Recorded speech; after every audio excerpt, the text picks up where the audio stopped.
week, we celebrated the signing of the Declaration of Independence and the start of the story of America.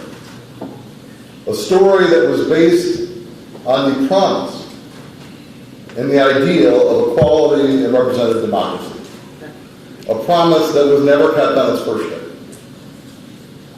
It took us 90 years to end slavery, 50 years for women's suffrage, 40 years for the civil rights movement, and another 50 years for marriage equality. The story of America is the fight for a more perfect union. The struggle and the fight for a more perfect union. We can never stop holding ourselves up to that high standards and that promise in our founding documents. Unfortunately, the progress is under threat today. We see people that want to use chaos and nonsense to divide this country. Our country has never been more divided, and we pay a steep price. Our country faces challenges: our economic security, retirement security, and the rising cost of prescription drugs, just to name a few. Even our basic constitutional rights are under threat and being taken away. In Washington, we have politicians more interested in picking ideological fights than solving problems for Americans. Book bans, abortion bans, and protecting billionaire tax cuts instead of American jobs. But we're doing things a little different in Michigan, and it's working.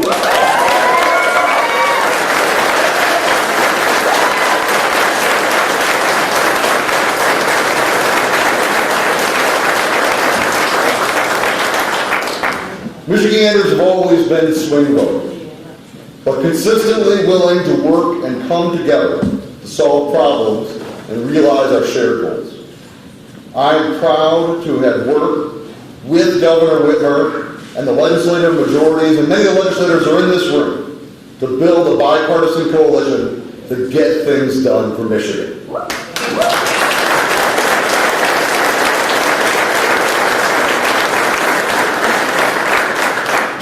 We lowered taxes for nearly 1 million retirees and working families. We protected workers' rights. We won investments in advanced manufacturing and created 5,000 jobs in this district to preserve Michigan's future as the auto capital of the world. We provided record-setting support for public schools, including equalizing funding for rural and disadvantaged schools. We made sure that no Michigander can be discriminated against because of who they are or who they love. We overturned the archaic 1931 law and that outlawed abortion even in cases of rape and incest.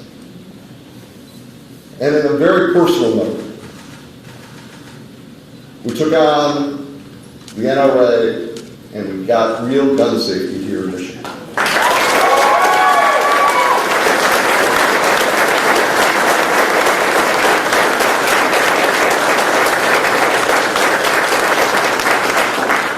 Last year, my son, CJ, was a freshman at Michigan State University. He was walking out of Landon Hall towards the Union on the night of the MSU shooting. He walked almost the whole way there. And when he got there, he saw people running out of the Union screaming, "Gun and get down." He ran back and was in his girlfriend's dorm. He called me on the way there. You hear the terror in your child's voice. He whispered to me for the next hour, talking about what he should barricade the door with and the fear of what might be happening in the dorms surrounding him and whether that might come to him. I was one of the lucky ones that night. Despite all the fear, my child was safe. Not every parent was able to say that. No parent should ever feel that sort of fear. No parent should ever have to have whispers from their child as they sit in a dorm room and wait to see if someone can come in and kill them. And that's why I'm proud of the gun safety measures that we took with this legislature and this governor to make people safe here in Michigan. These are all critical wins, and none of them would have been possible if it wasn't building coalitions between Democrats and Republicans as well. None of these votes were unanimous. That's not how our system works. But we can't run our state or country if we spend all of our time fighting instead of sitting around a table to hammer out solutions and get things done. People are tired of Republicans and Democrats fighting in Washington. All they want us to do is sit down and remember that we work for them. What's working in Michigan, we need a little bit more in Washington, D.C. And that's why I'm announcing today that I am running to represent Mid-Michigan in the United States Congress.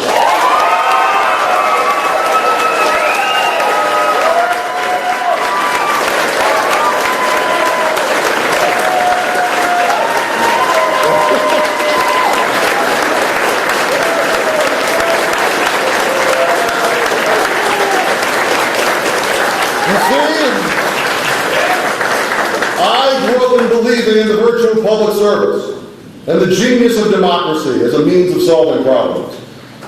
I always have been and will remain a proud Democrat, and I stand on my democratic values and principles.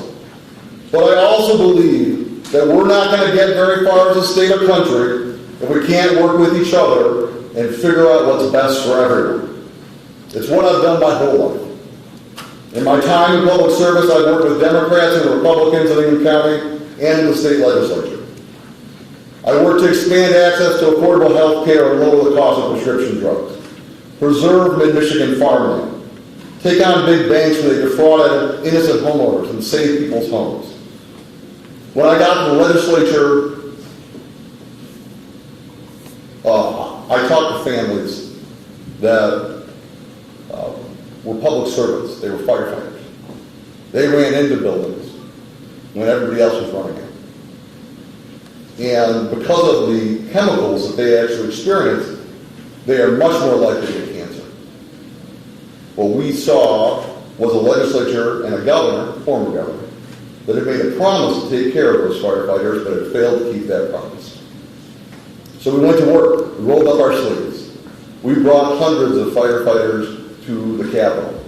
We had a rally on the front lawn, and we brought them in to the Senate. We packed the gallery. The other side of the aisle decided to go into caucus and sit for 2 hours, waiting for them to leave. They finally pulled me into a little small room. They threatened to cut my staff. They said I would never get another bill done. They said, if you don't get these people to leave, you're going to be in trouble. A little bit of good trouble always helps everybody, right?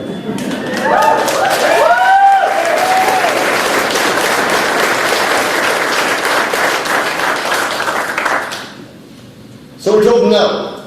I said, these people are here, they've been made a promise, and you're going to keep that promise. They said, okay, well, they give you. You can have the funding for the project as long as it doesn't have your name on it. I said, who cares whose name's on it? The only thing I care about is we actually take care of the people that we promised to serve. That's Michigan. Not boastful, rolling up your sleeve and getting the job done. Washington, D.C. could learn a lot from little old Michigan.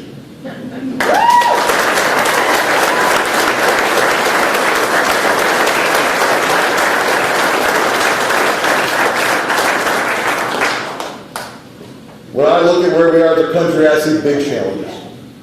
Higher prices, the rising cost of prescription drugs, our economic security threatened by frayed global supply chains, even threats to our civil rights and to democracy itself. We're never going to meet those challenges unless we're willing to work together. Let me tell you a little bit about what I believe. I believe in lower taxes for working people. I believe in prescription drug relief for all of our citizens. I believe we need to invest in our people to bring jobs home, especially auto advanced manufacturing jobs, so our economy is less vulnerable to adversaries abroad. We need to make sure everyday people are represented in Washington more than corporations and big special interests. And I believe we need to protect our most basic civil rights, like the right to organize, the right to vote, and the right to make private medical decisions without government interference.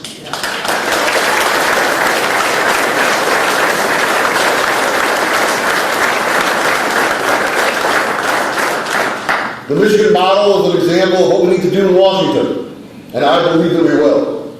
Because at the end of the day, I have faith. I have faith that there are more people like us who are committed to a more perfect union than people like them that want to divide us. I have faith in that.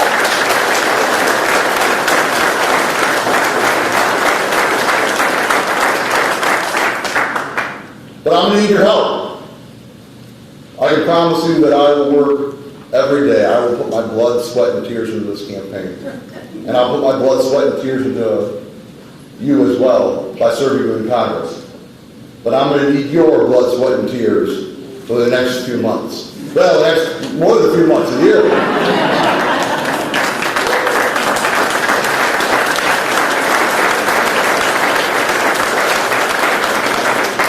I'm asking you to join me on this journey.